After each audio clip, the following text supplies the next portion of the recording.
In 7 days, the Soviets erased Berlin. 1.5 million soldiers marched forward. 45,000 guns opened fire. One city, one order. Take Berlin. In June 1941, Germany launched Operation Barbarossa. Millions of German soldiers crossed into the Soviet Union, bringing a war of annihilation with them. Cities were burned, villages were destroyed. Millions of civilians were killed, starved, or driven from their homes. The Soviet Union fought back.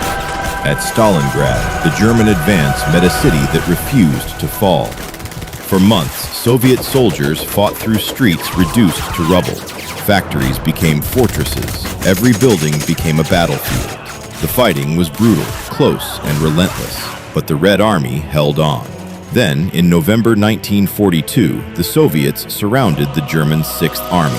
The army that had marched deep into Soviet territory was now trapped. Stalingrad became more than a battle. It became a symbol of Soviet resistance. The Red Army had stopped the invasion.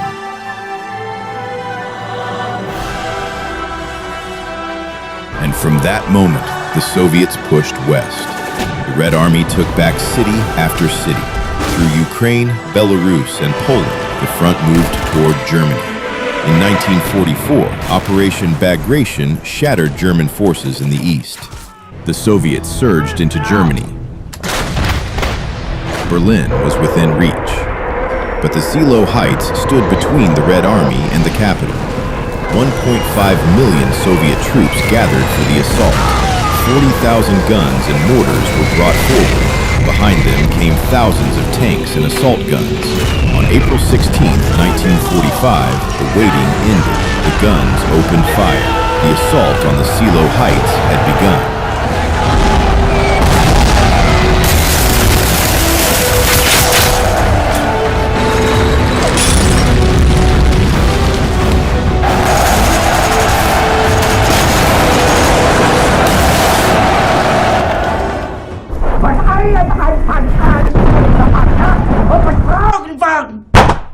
Es wurde ein ungeheurer Verrat geübt am deutschen Volke.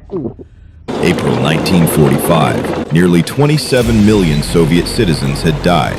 Millions more had lost their homes, their families, their cities. Now, after 4 years of devastation, the Red Army had reached Berlin. For many Soviet soldiers, this was more than a battle. It was revenge. Through the ruins, Soviet soldiers marched forward, but the German defenders were still waiting.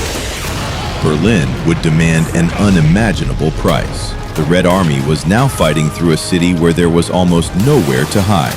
Every building could conceal a firing position. Every window could become a sniper's post. Every pile of rubble could conceal an anti-tank gun. And unlike the open battlefields of the East, there was no clear front. The enemy could be 20 meters away or inside the building beside you. The Soviets were paying heavily for every position they cleared, and the closer they came, the more concentrated the fighting became. Then the battle reached the streets that had once represented the power and prestige of Germany itself. Frankfurter Allee, Karl Marx Allee, great avenues built to display a capital at the height of its power, now shattered by artillery, tanks, and street fighting. Buildings that had once stood as symbols of German strength were becoming fortified ruins. Every step through them had to be fought for.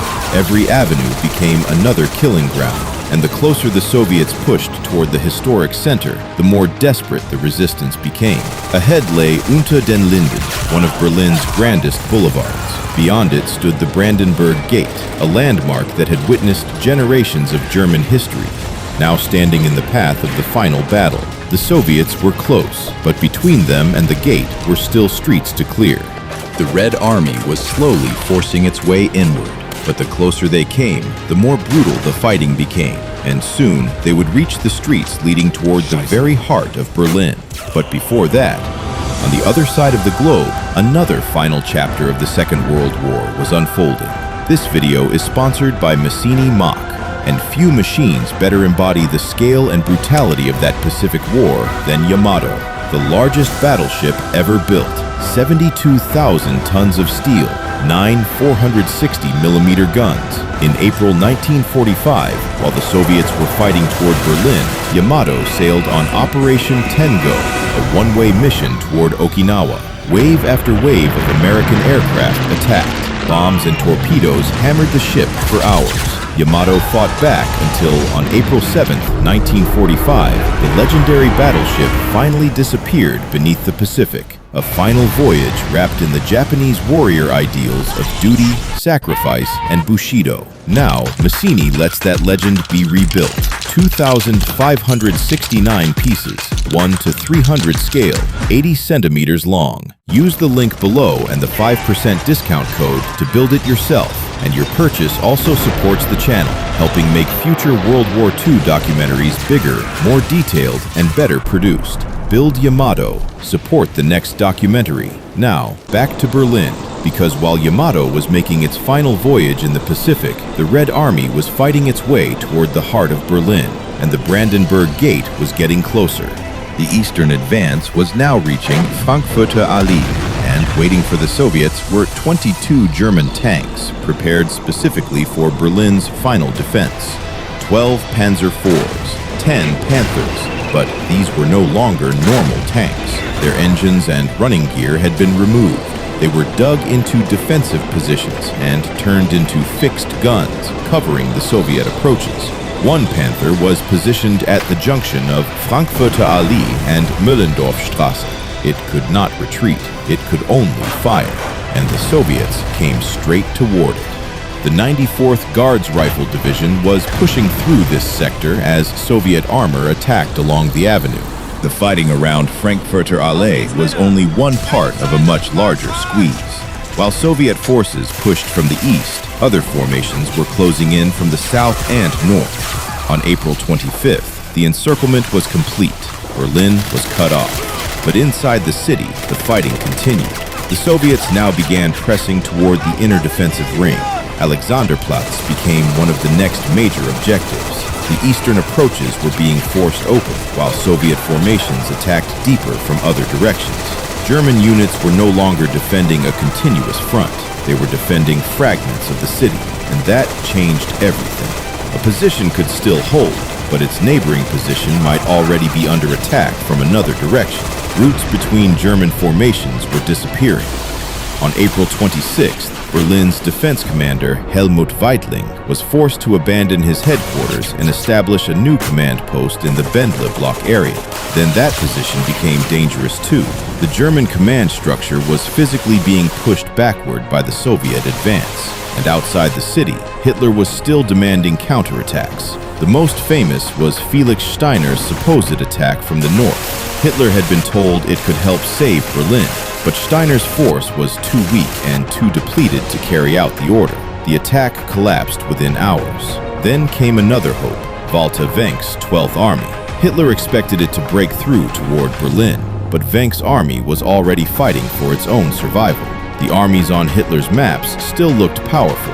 On the ground, many existed only as fragments. And while Hitler demanded attacks that could no longer happen, the Soviet armies were moving deeper into the city. Die gesamte Generalität ist nichts weiter als ein Haufen niederträchtiger, treuloser Feiglinge! Mein Führer, ich kann nicht zulassen, dass die Soldaten, die für Sie verbringen... Nicht als Feiglinge! Verreiter, Versager! Mein Führer, was Sie da sagen, ist ungeheuerlich! Die Generalität ist das Geschmeiß des deutschen Volkes! Sie ist ohne Ehre! Thousands of Soviet infantry surged forward with the cry of "Hurrah!" Behind them came the tanks. The Germans were preparing for the final defense. Armor moved into position. 88mm guns covered the approaches. Then the fighting erupted. German armor struck the leading Soviet tanks. The 88s opened fire. Soviet guns answered through the smoke. Then the artillery began. Shells exploded among the advancing infantry, throwing dirt, concrete, and fragments of metal through the air. The smell of burning fuel, hot steel, and smoke filled the streets. Machine gun fire swept across the Soviet advance. Men fell. Some crawled through the rubble searching for cover. Others kept moving. The streets shook beneath the constant concussion. Tanks burned beside the advancing infantry. And then another Soviet wave came forward. The men behind them stepped through the smoke and continued toward the German positions. More explosions, more men falling, and still they came. For the German defenders, the sight was terrifying. An enormous mass of Soviet infantry and armor advancing through fire and smoke. The German guns tore into them, but the gaps kept closing. The defenders were inflicting terrible losses, but their line was beginning to fracture. One position went silent, then another. Soviet infantry poured through the gaps. The surviving Germans fell back, and then, through the smoke, the soldiers saw it. The Brandenburg Gate, the gates of Berlin. For a man who had fought from Moscow or Stalingrad across thousands of kilometers of war to finally stand at the gates of Berlin, the moment must have been almost impossible to comprehend. Behind him lay 4 years of battles, friends who had fallen beside him.